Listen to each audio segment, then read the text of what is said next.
Before we start, they've asked me to remind everyone to turn off their cell phones.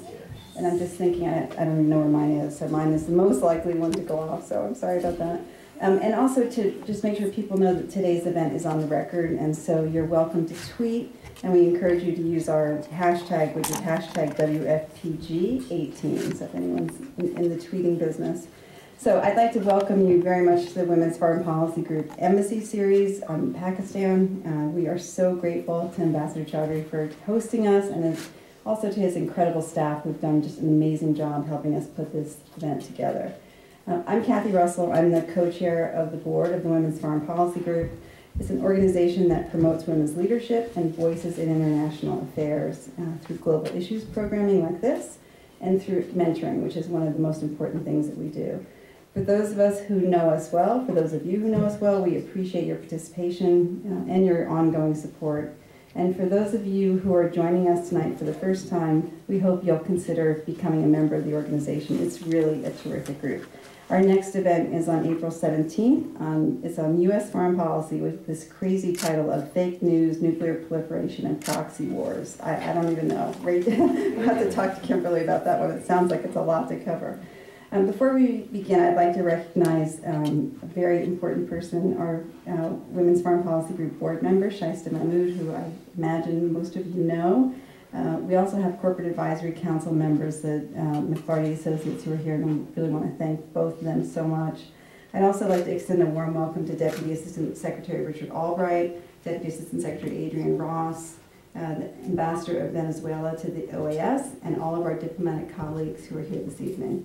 We are delighted you could join us for what I know will be a timely and very rich discussion.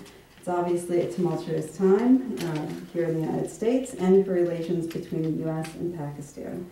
And we honestly could not have a more qualified leader to help us make sense of the headlines that we're seeing every day. So tonight we're going to talk about the challenges before us, as well as opportunities for cooperation between our two countries, and of course the broader challenges in the region. I would like to say that the way this is going to work is the ambassador is going to speak for a bit, then I'm going to ask him a few questions, and then we'll take questions from the audience. So you should be thinking about those as we go. If there's anything that's really top of mind, just keep track of that, and we'll come back to it. So Ambassador Chaudhry has served as the ambassador of the Islamic Republic of Pakistan to the United States since March 2017. He is a career diplomat who brings 30 years of experience in the Foreign Service of Pakistan, including 4 years as a Foreign Secretary. He has had an incredibly distinguished career. He has represented Pakistan at the UN as Deputy Representative and served in Amsterdam, Tehran, Doha, and Cairo. So please join me in welcoming Ambassador Chaudhry to the stage.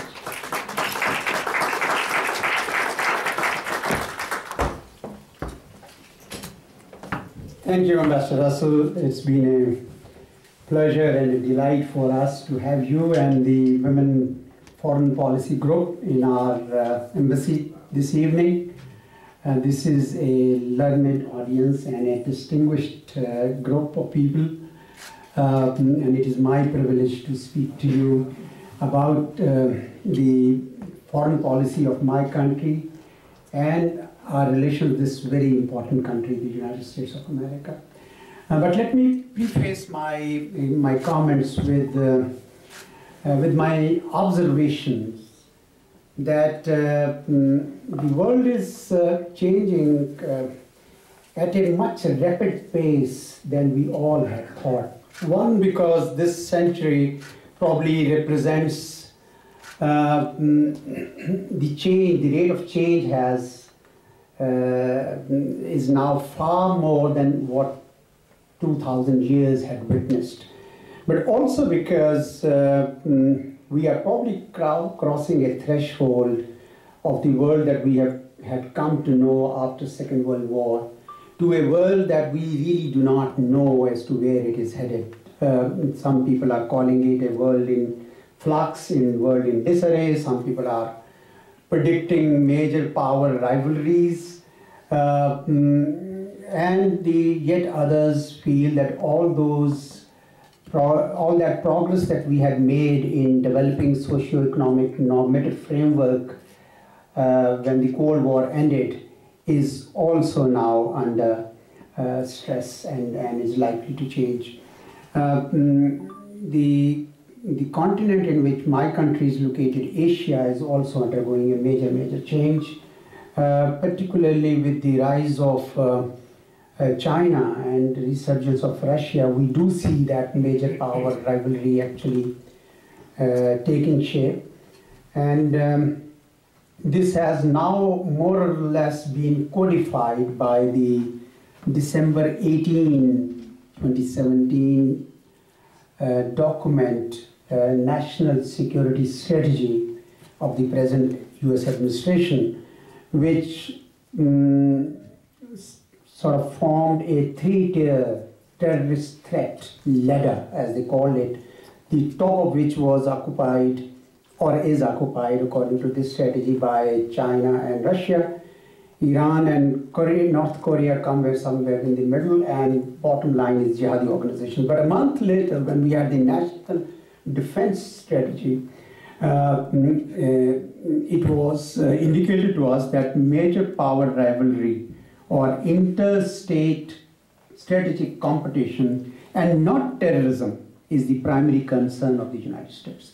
And this was reiterated by the United States President in his State of the Union address on January 30th, that that China and Russia are the rival states for the United States, trying to displace United States preeminence mostly in Asia. So this was the context which has been described, and I think it didn't happen suddenly because we could see that these changes were occurring. But it's not only the changes in the geopolitics. I think it's not just the geopolitics which has changed. I think there is a whole lot else which is changing very rapidly. And I've said this in other places that concepts like international trade, which was, and we were told repeatedly for decades that that free international trade, lower barriers, tariff barriers, are better for everyone.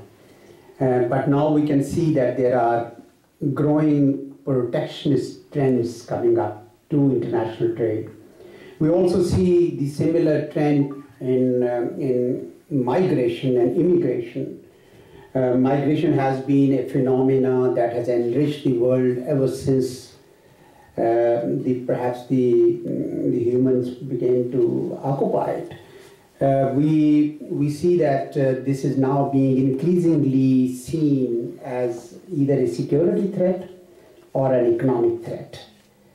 We also see climate change, that consensus that was forged after years of work is also now near collapse.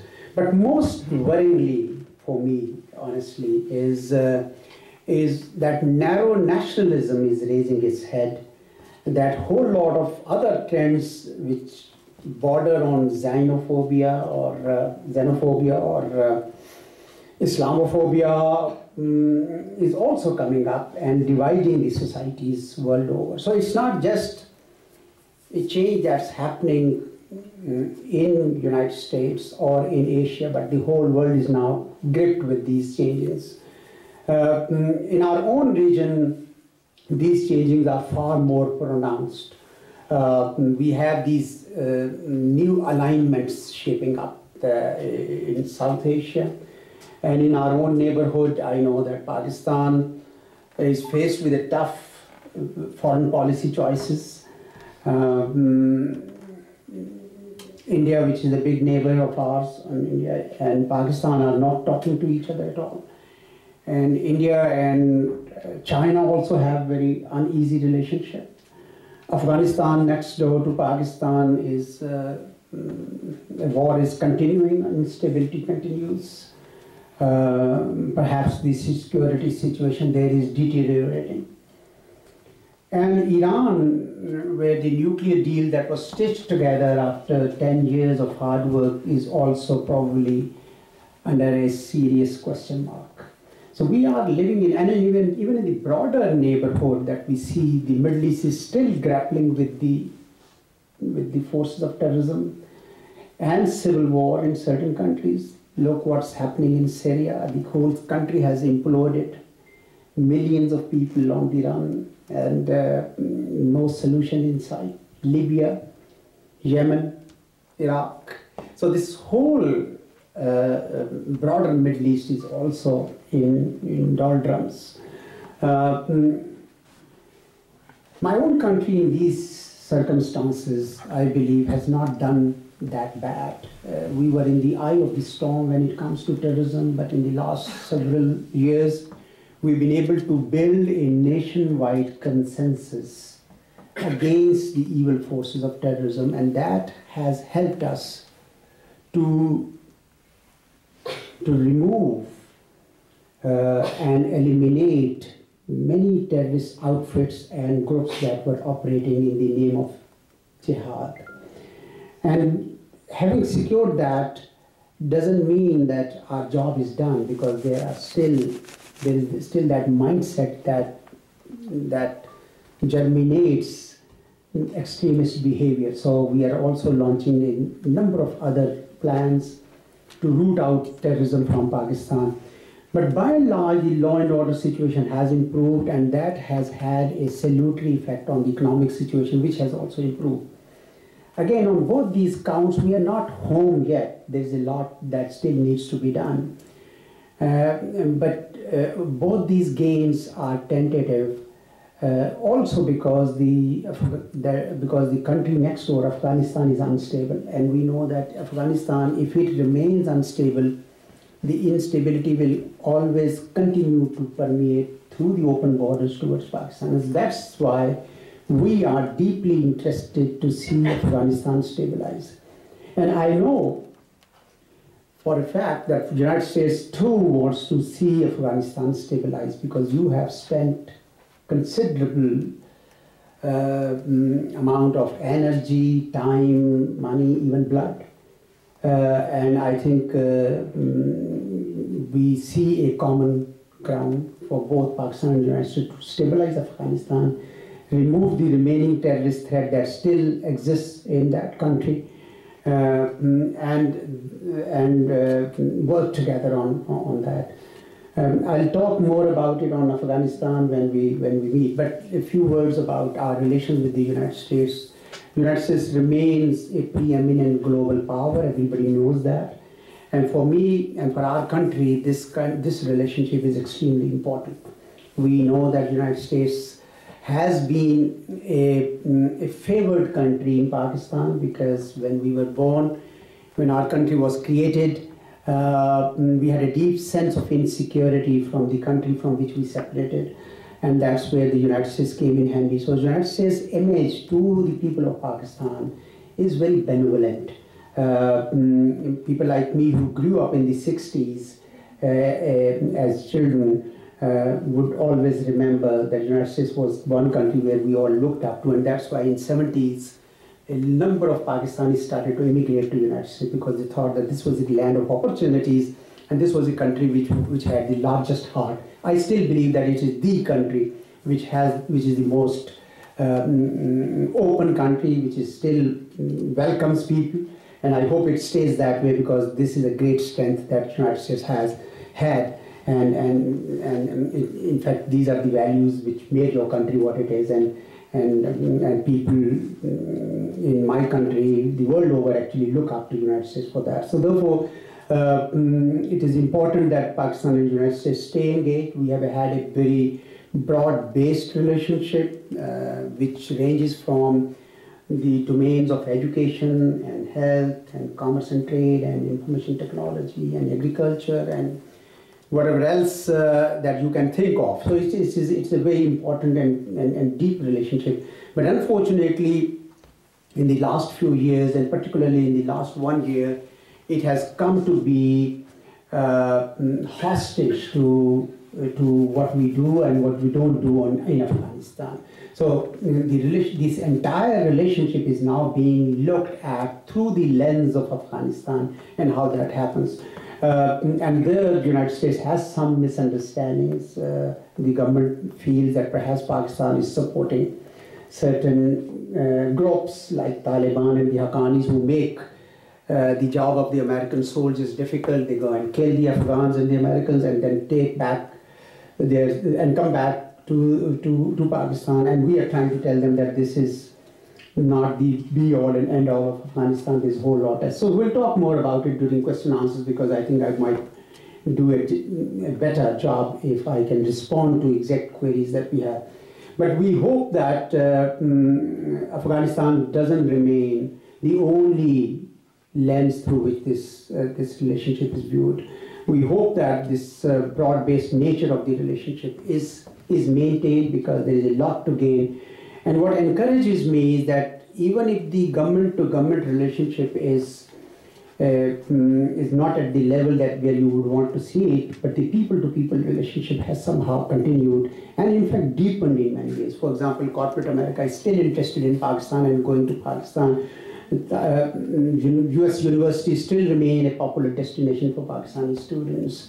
Thousands of our physicians have found this country as their home. Many universities are involved in precision agriculture in Pakistan, and so on and so forth. So there is a number of processes which are still continuing and give me hope that we will be able to arrest this downward slide in the relationship and bring it back to the level where it should be and should have been all this while. So I think I'll pause here, and I'll join you on this floor, and then I'm in your hands. Thank you very much. And I think also from Mike Pompeo, who it looks like is now headed to the State Department. And I'm just wondering, what impact does that rhetoric have on the relationship? How do people perceive it in the country, and how do you think it affects the discussions that go on between the two countries? Thank you very much. When the new year came, I was in Pakistan, and the first tweet that President Trump issued that morning, it was late afternoon in Pakistan, it created considerable disappointment in Pakistan and also a kind of surprise. Disappointment because these unkind words that we had to hear do not really describe the kind of relationship that we have had with this country. And there were also some factual errors with regard to aid that was mentioned.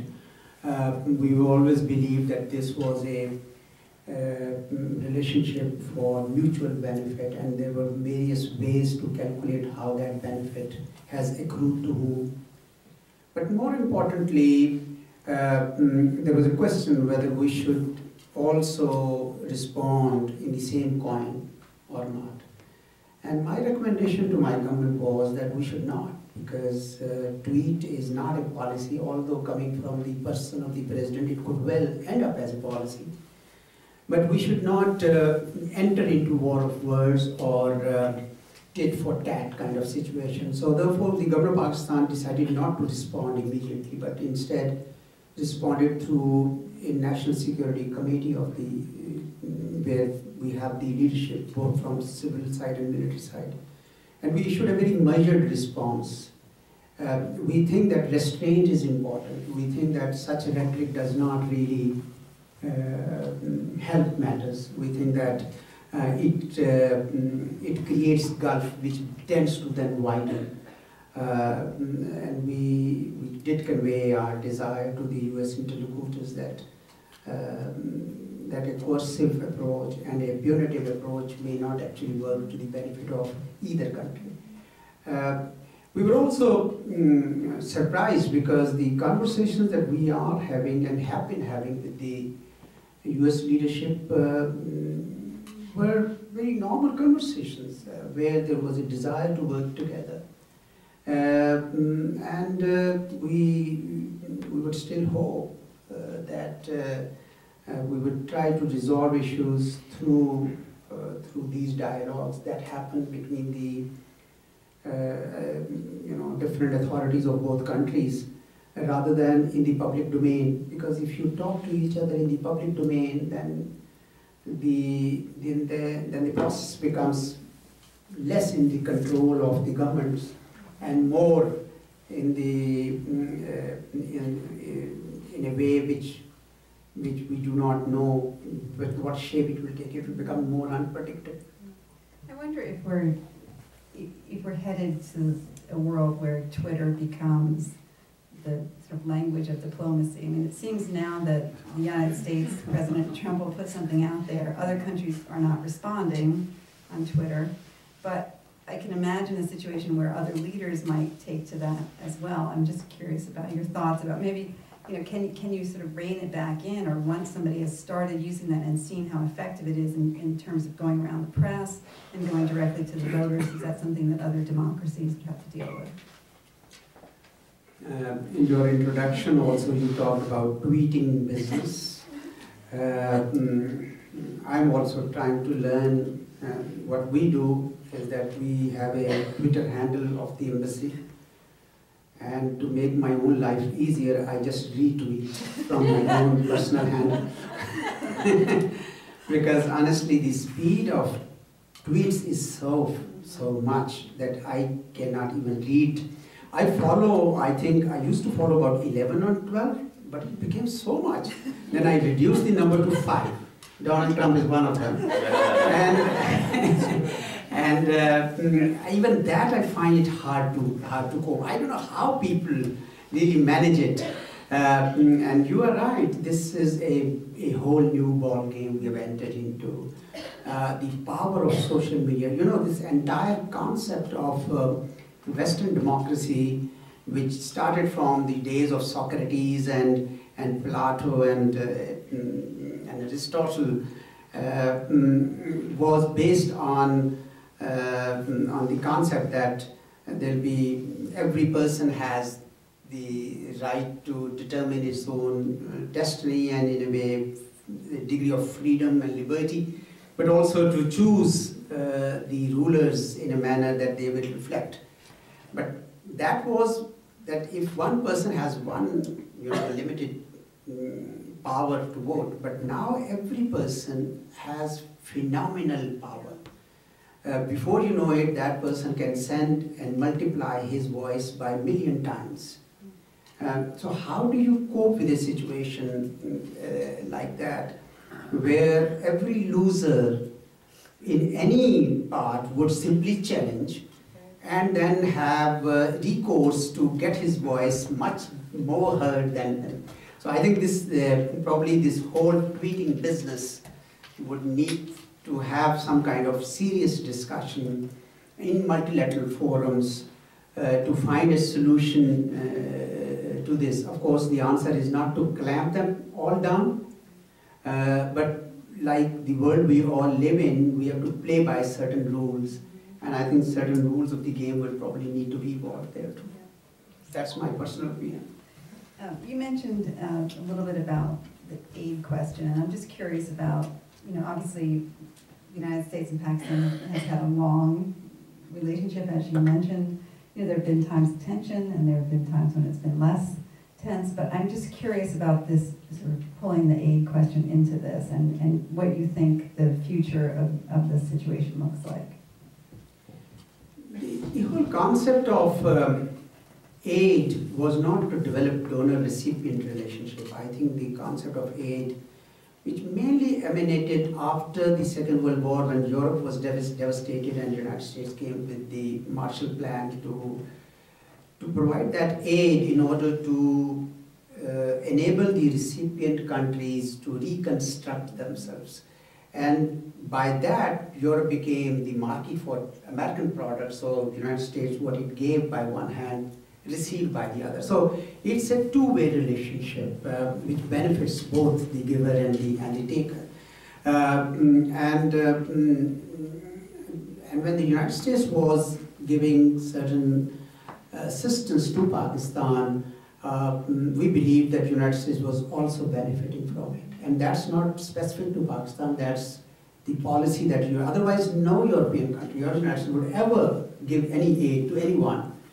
It's their taxpayers' money, why would they do that? They do it because they think that the long-term benefit from that would probably serve the US interests better. So when we heard that $33 billion were given to Pakistan and in return we received nothing but lies and deceit, we were dejected because we didn't really think it in those terms. We didn't measure the relationship in dollars and cents.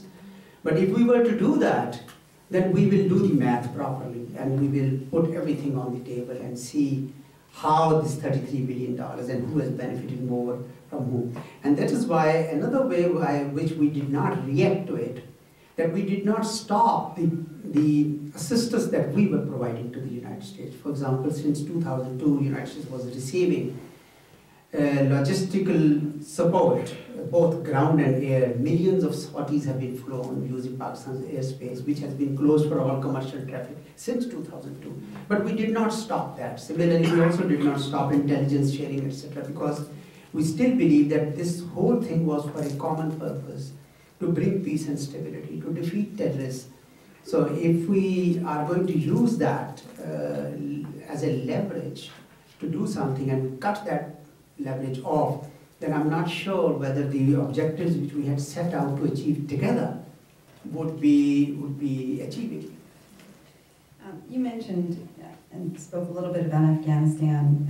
That's an area of the world that I spent a lot of time on when I was at the State Department, because we were so invested in trying to make sure that women and girls there were doing well, or were doing better, which they were doing better, but obviously huge challenges remained for them. But as you said, it's been 17 years that we've been there. It has been a tremendous investment on the part of the United States in all the ways that you suggested. But it is, it's always a question of how much patience the American people have to continue. And this recent uptick of violence, I think, has been concerning to everyone. And I'm just wondering sort of what your sense of that is. Is that kind of a burst, or is that more a pattern that we should expect to continue as things continue to move on? It is clear that the security situation in Afghanistan is a matter of grave concern because it is deteriorating. Only last week another district fell to Taliban, a very crucial corridor for their drug trade.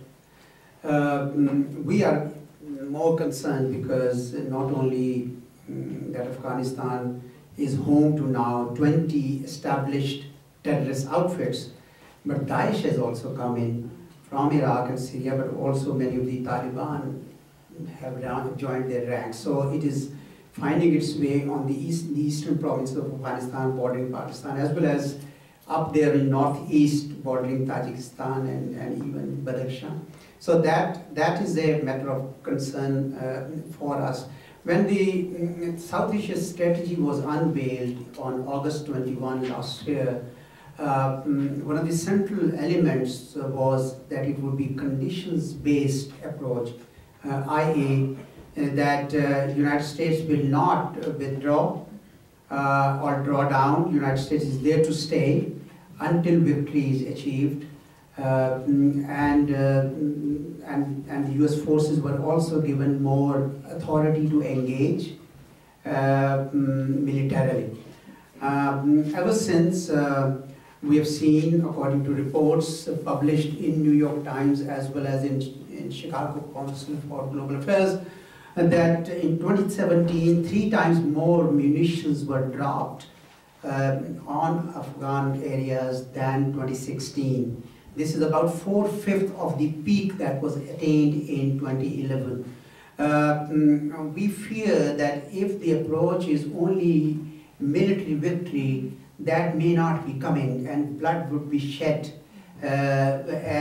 We don't think that there is a military solution to Afghanistan. Therefore, we have always been voicing support for a comprehensive solution, a political approach where you can use kinetics as you need, but it has to be overall a comprehensive political approach. And I'm glad that this is beginning to happen now.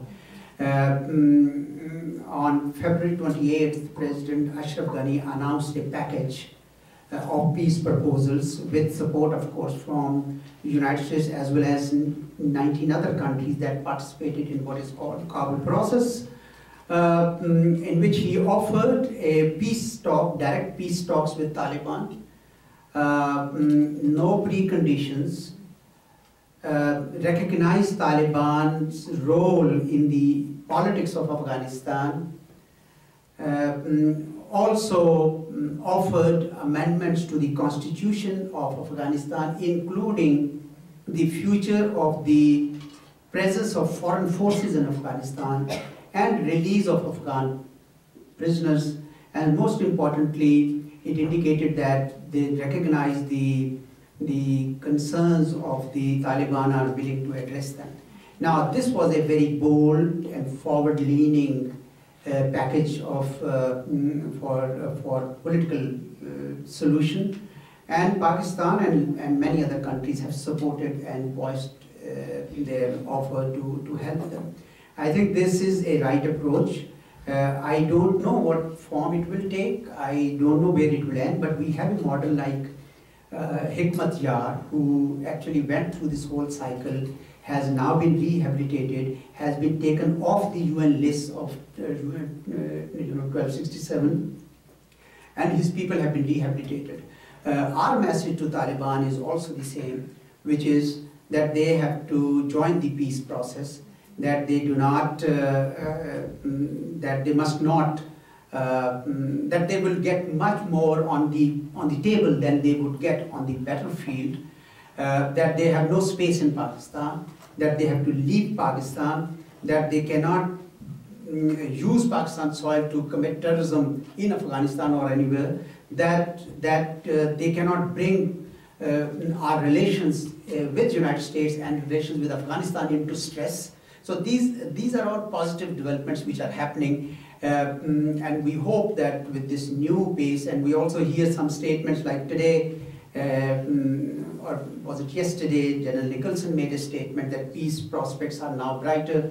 General Mattis, who was there in Kabul a day before that, also said something similar to that.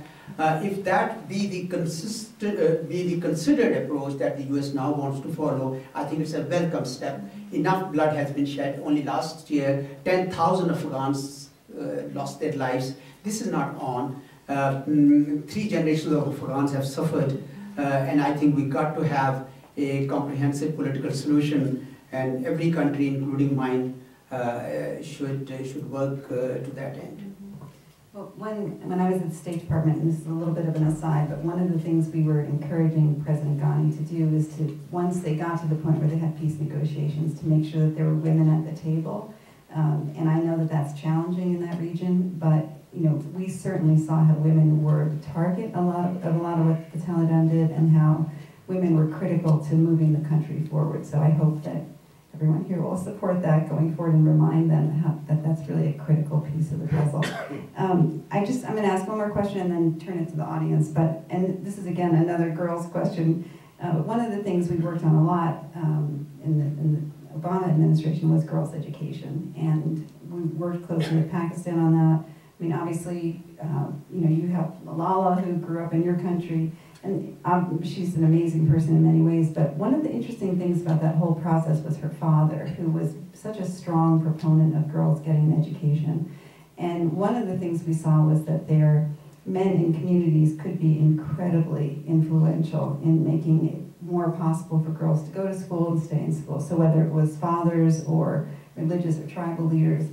And I'm just curious about your thoughts about sort of the progress on that front and how that can continue into the future, because obviously if we can't get these girls educated, it's harder for them to participate in the society. First, a comment on your earlier remarks about the progress made for women in Afghanistan. I fully agree with you that under no arrangement should we ever allow that progress to be regressed. And I think there are enough bold women in Afghanistan who are actually participating in the political process as well as other fields, and they should have support from all countries, from all localities, and Women Foreign Policy Group and many other groups like this one should fully endorse that support. In my own country, also women have come a long way, but they still have a long way to go. I know that in the height of the war against terrorism, Malala suffered and braved it in a manner that provides inspiration to so many of them. And I think that there are millions of girls like Malala who want to read and exercise their right to have better opportunities. As it is, these things are changing. The women in Pakistan are faring better. The girls are faring better in education standards. They are actually getting far ahead. In fact, it's much like the United States, where I read somewhere that since 1982, for the last 25, 30 years, the women have consistently scored better in the universities than men. And in Pakistan too, this is catching up. And I have given this example. When I joined the civil services of Pakistan, we were 200 in our batch, and 5% women, 10 of them. Today, that ratio is 50%. It is such a steep rise, and it is all set to actually go higher. And the worry would be that these boys who are entering around, they better study, otherwise the women folk would become the leaders. Perhaps the world might be better off with that. Who knows? But this is a direction I think the human society has to go for. We have come a long way. The other day we had International Women's Day celebrated here, and I gave one example, and this was a study that I was doing on my own. That when was it that women were given the voting rights? Because voting right means the political participation to determine your own governance. And I figured out that while for 2,000 years, ever since this was introduced in the city-states, where the vote was given only to a male adult who owns property, right through the end of 19th century, women were still without any such right. But imagine it started somewhere in the beginning of the 20th century. United States gave them in 1920. But somewhere in the beginning of 20th century down to this place, just 100 years, phenomenal increase. So what couldn't happen in 1900 years happened in 100 years at such a breathtaking pace. And in Pakistan too, that is exactly how it's happening. The number of women in the parliament is growing. I think they have a quota now, but very soon probably they'll need to abolish that quota because women will have their own rightful place. We are not there yet, but I think that's where it is moving, and we should continue to make that effort.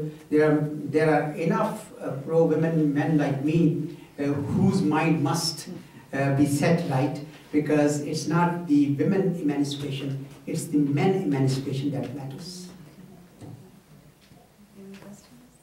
I have about a million questions for you, so I can keep going if there's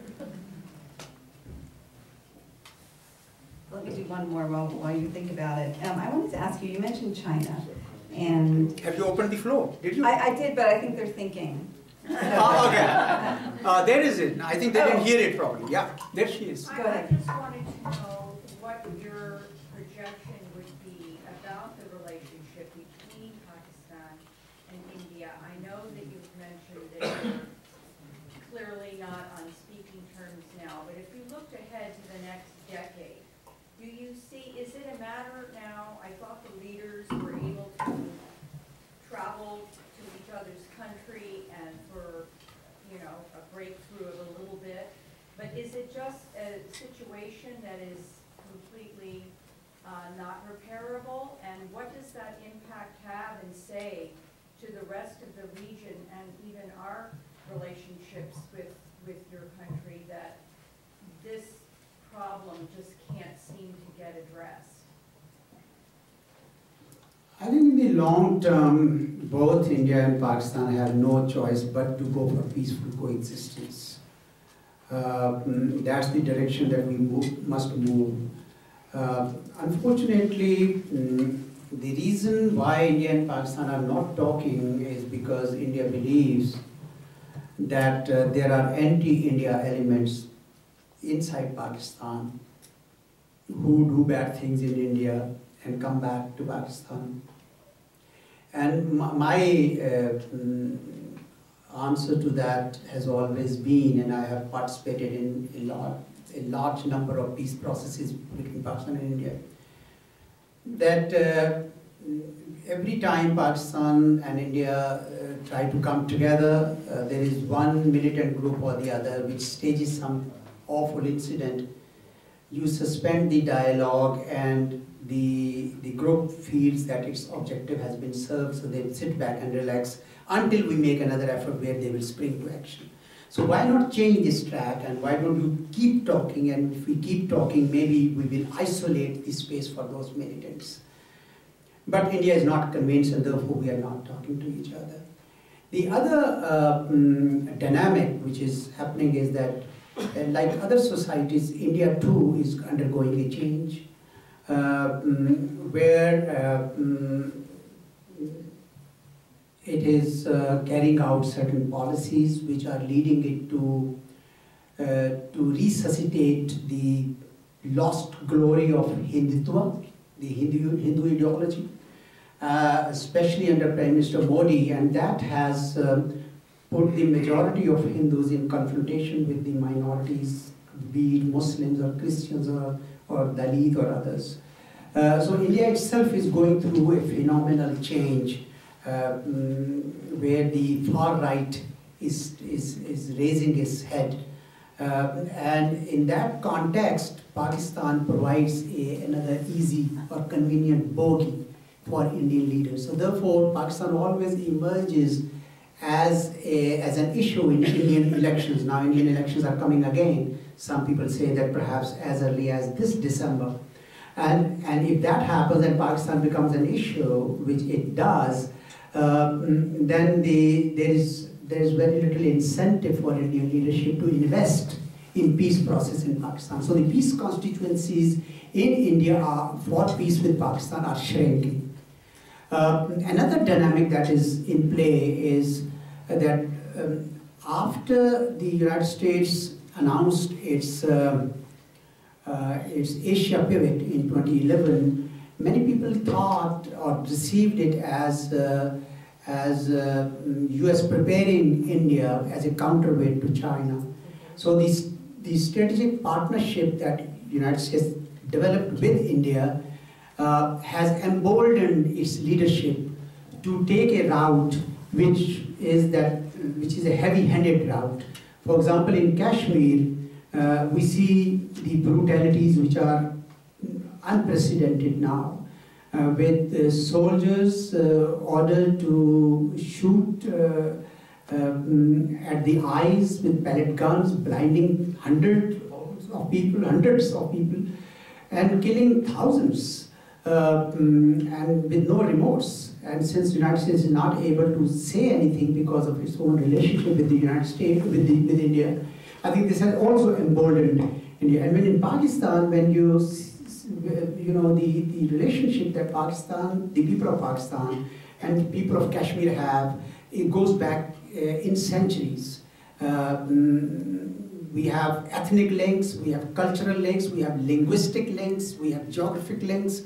All rivers come from Kashmir towards Pakistan, all their roads travel from in Kashmir towards Pakistan. So these links cannot be cut off, and therefore there is a considerable population in Pakistan which feels that their Kashmiri brethren are suffering because of India's heavy-handedness, and therefore they raise their voice, which India feels are militants which Pakistan is not able to rein in. So I think it's a mix of several dynamics which are in play, which have kept these two countries in an unfortunate state of hostility.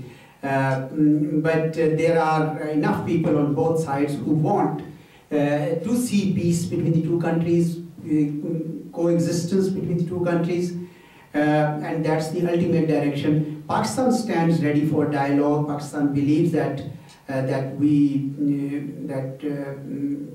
that for the larger peace in South Asia, these two countries must talk to each other.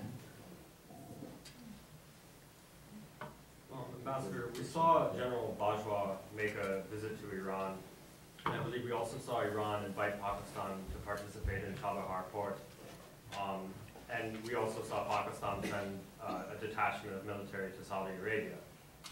And I'm wondering, given your time in Tehran, what your perception is of how Pakistan is balancing these two relationships, and what effect the Trump administration's relationship with both Iran and Saudi Arabia is having on Pakistan's ability to balance these two relationships. I think we are balancing well. It is a tightrope to walk in. It is difficult to, at times, balance these relationships, but we are doing well. With Iran, we have a centuries-old relationship. Just like I said to the Kashmiris people, the imprint of Persian language on our language and on our culture is deep. We've had not only linguistic links, but also ethnic and sectarian links with Iran for a long time. It's a neighbor, above all, and therefore we have an imperative to have good relations with Iran. Saudi Arabia, again, has been a good friend of Pakistan all through 70 years. It is home to two holiest shrines, which are revered by the people of Pakistan. 2 million people work in Saudi Arabia. 2 million of Pakistanis work in Saudi Arabia. So we have every reason to stay close to Saudi Arabia. So when Saudi Arabia and Iran have any tensions, we don't like to take sides. We want to counsel both countries to resolve their issues peacefully, and particularly now, because for the last several years, our entire region is grappling with the forces of terrorism. So it's time for the countries to unite and put up a united front against the common enemies of terrorism and extremism and violent extremism, than to settle their own score. So therefore we have been trying to maintain that balance. Yes, we have been part of Islamic Military Alliance, and we have also some advisors in Saudi Arabia, but that is all part of a clear understanding that these are for counter-terrorism within the boundaries of Saudi Arabia, because Saudi Arabia is a friend and we want to help it. And with Iran, all these links, as I indicated to you, because Iran is a neighbor. You asked me what would be the impact of US policies. Well, the sanctions on Iran that had been levied first by the United States and then by the United Nations had an adverse impact for Pakistan, because our trade suffered. Nobody wanted to invest or work in projects lest these sanctions from various financial institutions will be imposed on them. Even the pipeline that we had envisaged, because we were an energy-starved country and we thought that the best course and most economical for us was to get energy from next door Iran. Even we couldn't build the pipeline because there were no financial consortiums ready to take the risk of US sanctions. And after the deal that was negotiated, 6+1 deal, we were very pleased, and UN sanctions were lifted, and we were very happy, because that would have given boost to economic engagement with Iran. But as I understand, US sanctions have not been lifted, and now under the present administration, the relationship between US and Iran is far from stable. And so that is also going to be negatively impacting Pakistan's economic relations with Iran.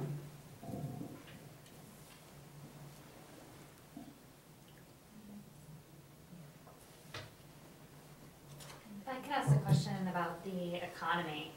So the IMF, Christine Lagarde, talked about the window of opportunity, and there's been some issues recently with foreign investment, and now with aid being removed and increased loans from China. Where do you see things playing out coming up to elections?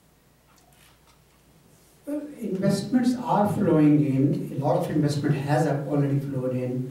There is sometimes a misunderstanding that as if all this has added to the debt burden of the government, which it may not be able to sustain, which overlooks the fact that bulk of the investment is not a loan taken by the government. Government has taken far lesser amount of loans, and the rest of investment is in the form of commercial joint ventures between Chinese state enterprises and the private sector of Pakistan. But we have some areas where we need to work on. I think our exports need to go back up. Our exchange rate was perhaps overvalued, and therefore with the devaluation that has happened, probably it will pick the exports back up. Our fiscal deficit needs to be controlled. But good thing is that our growth rates are going consistently up from 3.1% in 2013 to 5.3% last year, and this year predictions are 6%. So if that keeps going up, I think that would be healthy for the economy. But there are still many challenges, and I think we probably with the election taking place, there will be no major initiatives, but when the new government comes in August or September, I am sure the economy will be the first priority for that government. Mr. Reid. Ambassador, if you were king for a day and giving advice to the administration, United States administration, as to what we could be doing constructively vis-a-vis the tensions between India and Pakistan, what would you be asking that you consider to be eminently reasonable and constructive? I mean, to me, I look at it, the forces that India has on the border, and from a military perspective, I would modestly say that they are excessive, probably by an entire corps. Instead of 3 corps, if you put 2 corps, you'd have way more military than even remotely necessary in the worst situation. You got 3 there. What kinds of things could the United States be urging quietly, diplomatically, that would make things better? The United States has traditionally played the role of a stabilizer. It is a country which has been friend of both countries and has played that role of bringing strategic stability to South Asia. With US apparent and over tilt towards India, US role as a stabilizing force has been somewhat undermined. It has also emboldened Indian leadership to try the avenues that they had not tried in the past. For example, when under South Asia strategy, United States offered India a role in Afghanistan, what India did was not to bring in troops to lessen your burden, but only to bring in spies and advisors to create a two-front situation for Pakistan, to create a double squeeze policy that they were cherishing, that if we can squeeze Pakistan from the west and from the east, then perhaps Pakistan would be able to accept Indian hegemony. They do recognize that there are 200,000 troops deployed along Pakistan's western border. It's the heaviest deployment by any country against terrorism that Pakistan has done for a long, long time now.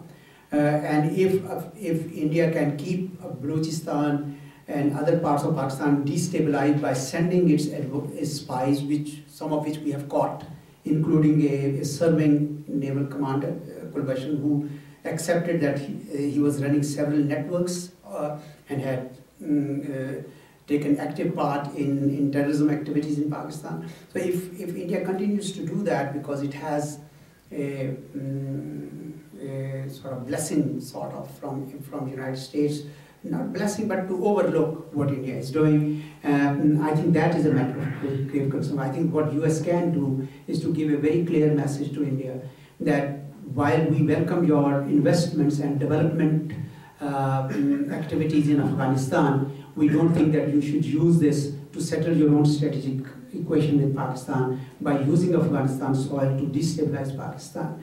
The other, what US can caution in India is that this whole doctrine that called cold start that India had adopted several years ago, by which cold start means that if India can move its strike course, like the ones that you mentioned, closer to the border, and the logistical bases yet closer, then India would be in a position to go inside Pakistan, carry out a surgical strike of some sort, while living below the nuclear threshold and come back before the international community says or does anything. Now this was a doctrine we were constantly asking the United States to play its role, because this was something we thought, and then we developed the short-range missiles because our deterrence was being dented. So and United States, even US was in a state of denial on Cold Start doctrine until the Army Chief of Indian Armed Forces actually publicly acknowledged that yes, we have this doctrine and we are actually following that. So I think such sound advice could be given by the United States that look, if you have these provocative deployments along Pakistan's border, then naturally Pakistan would have no choice but to keep investing in developing its own robust deterrence, and that may not be in the long-term peace and interest. So the United States perhaps could do that too also. The United States could also urge India not to relent its hand on the Kashmiris, because when it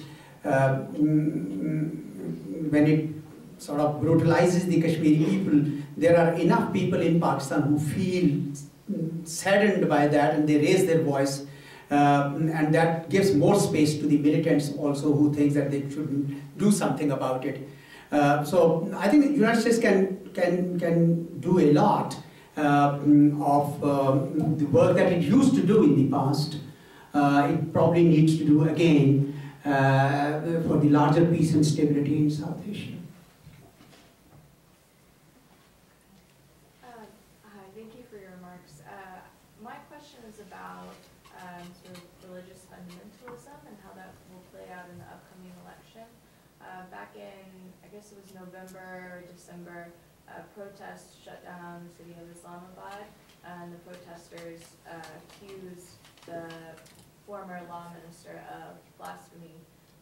So can you explain a little bit more about the motivations behind that and how those ideals will play out in July? The grain of Pakistani politics is not religious. The mainstream political parties in Pakistan are not the religious parties, or let's put it this way: the religious parties in Pakistan, these proclaimed religious parties in Pakistan, have never bagged more than 8% votes ever, and that was only one time which was the highest, otherwise it was far below.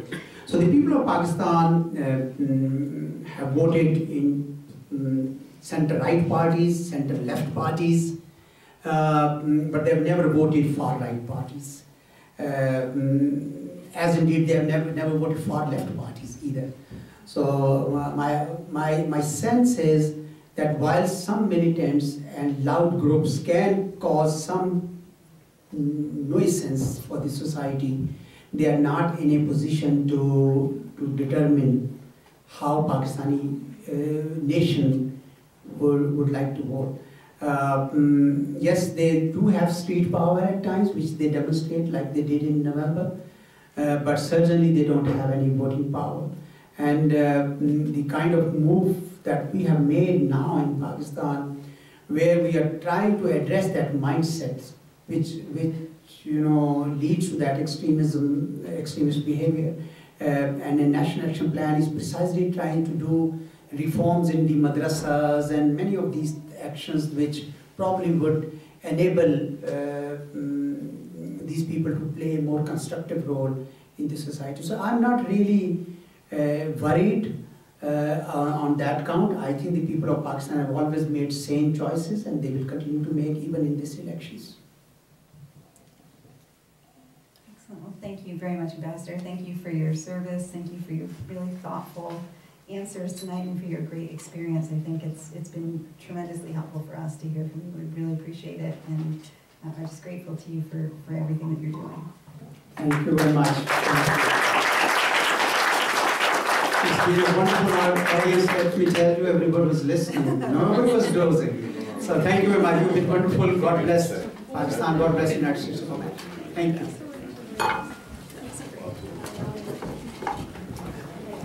This is something I want to give to you.